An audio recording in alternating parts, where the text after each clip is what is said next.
Hey there, IT 140 students. So let's talk about assignment 6.4, where you have to traverse between the rooms in this assignment. So as you can see, we have the dictionary of rooms, and it's provided to us in the link right there. There it is. It's the exact same dictionary. But what we have is we have a great hall, a bedroom, and a cellar. So those are our three bedrooms. So in our dictionary, those are the first sets of keys. And then the value that's associated with them is a dictionary of rooms that we can navigate to. So from the Great Hall, I can see that I can travel south. So I see the direction south, and that takes me into the bedroom. From the bedroom, I see that I can go north into the Great Hall. I also can go east into the cellar. And so that is a dictionary of values that I have right here. And then likewise with the cellar, I can travel west and I am into the bedroom. So the assignment for this is to be able to write code where we can traverse between these different rooms, and it loops and continues until the user types in exit. So again, let's just kind of understand what we have here. So I'm in PyCharm here, and what I'm going to do is I'm going to put a breakpoint. So I'm going to click over here, I'm going to put a red dot, and rather than running it with the green run button, let me get my little menu out of my way here. I'm going to run it with the debug. So I can see variable values as they exist. So first thing is in Python, this is run this right here. And so I can see rooms if I hover over it with my mouse, or I can see over here, it's showing me what it contains. So rooms is a dictionary that contains those values. So again, I can hover over it. I can see the variable right here. And there's also in the debugger window, I can see the rooms right here, and I can see the keys, and then I can see the directions and values that I can go to. So one thing that I can do, so if I wanted to step over, so I'm going to step over, I can print the rooms. I can print that dictionary, and if I look at my console, I can see that I printed out exactly what was contained in there. Okay, so keep in mind, rooms is a dictionary. And then the next thing I want to point out to you, so let's go ahead and comment this line out. So I can get the moves for a room. Okay, so really that's what I'm getting here is I'm getting the moves that I can make. So now I'm going to put my breakpoint. I'll put it on line 11 here. So let's rerun this. And so rooms, again, we have the idea that it contains all of the values in our dictionary.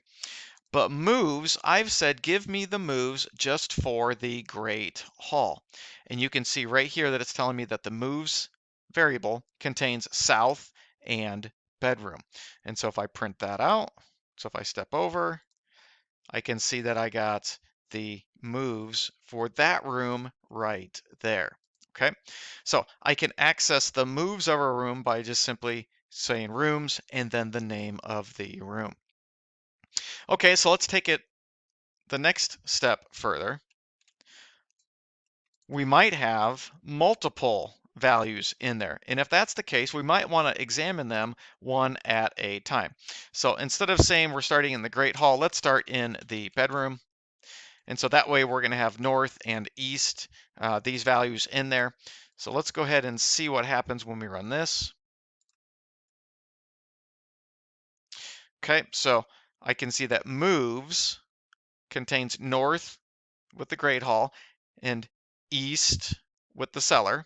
So if I step over, what I'm going to do is I'm going to grab the direction and room from the dictionary, and I'm going to grab the first item. So if I step over, so the items property gives me back the key, which in this case is a direction, and then the room, which in this case might be Great Hall, then cellar. So I can see right here that direction is north and room is Great Hall. So it grabbed the first set of values from the moves that I can make from the bedroom.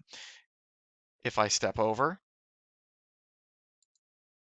so the next time through, I'm going to get east and cellar because that's the next element in the dictionary. So again, I can see direction is east and that the room is cellar.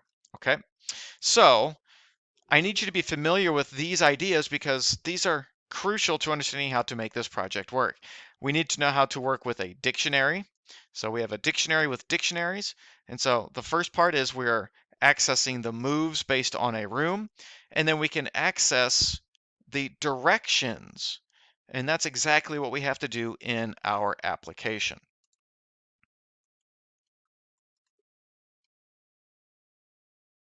Okay, so let's talk about how the game actually plays. So I've got the running code down below. It's hidden, but I'm going to go ahead and run this. And so the implementation here is simply just enter the name of a room. So I'm going to put in Great Hall. And so now we have the gameplay. So enter direction. So from the Great Hall, we only have one direction available to us. That is south, and it should take us to the bedroom.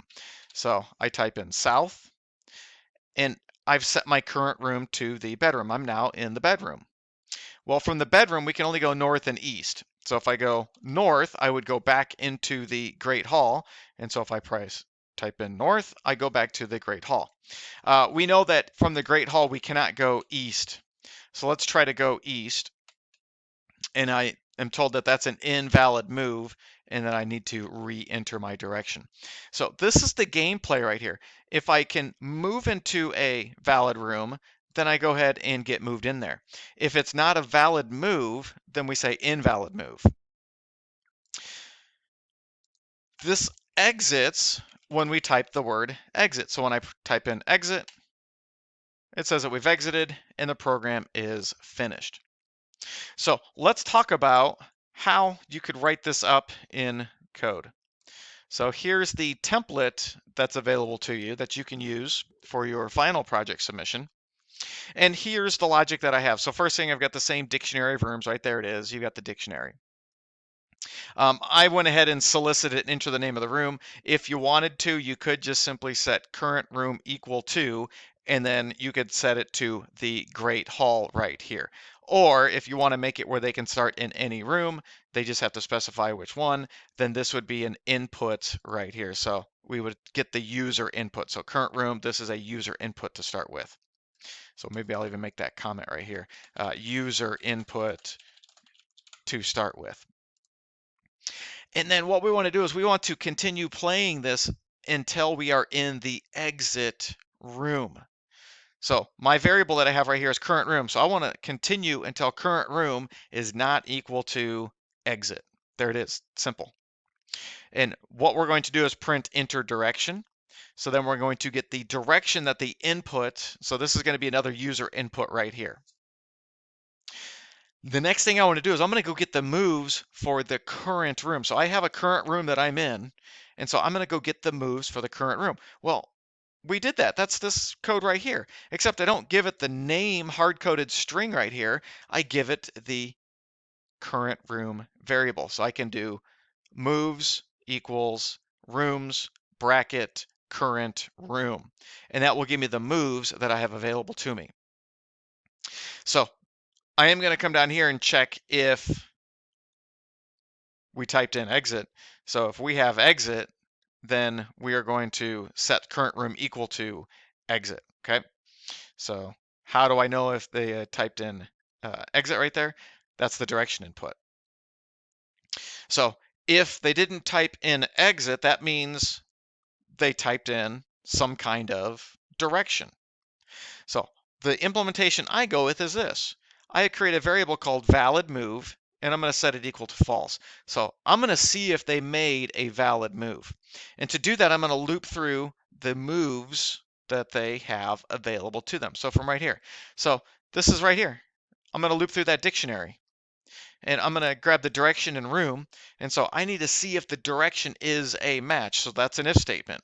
I've got the direction from the dictionary right there, and then I have the direction input that they've typed in.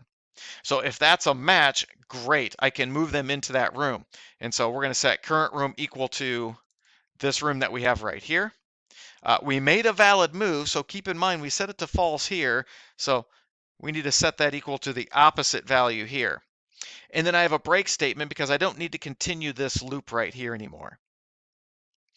So that's if the direction is a match. If the direction is not a match, then we would go to the next value in our dictionary, and we're going to continue checking if it's a match, and if so, we're going to move them in there. Now, it's totally possible that we loop through this moves and don't find a match. That's fine. We have a variable called valid move. It started out as false, and so down here we can check the value of that. So if it's a valid move, then we can say, yep, we can make it, and the current room is, and then we can specify which room they're in. Otherwise, they didn't put in something that is a valid input. They didn't put in a north, south, east, or west. And if that's the case, then we're going to print out to them invalid move. So we saw that over here where they typed in east. It wasn't a valid move from the Great Hall, and so that was what was displayed to them.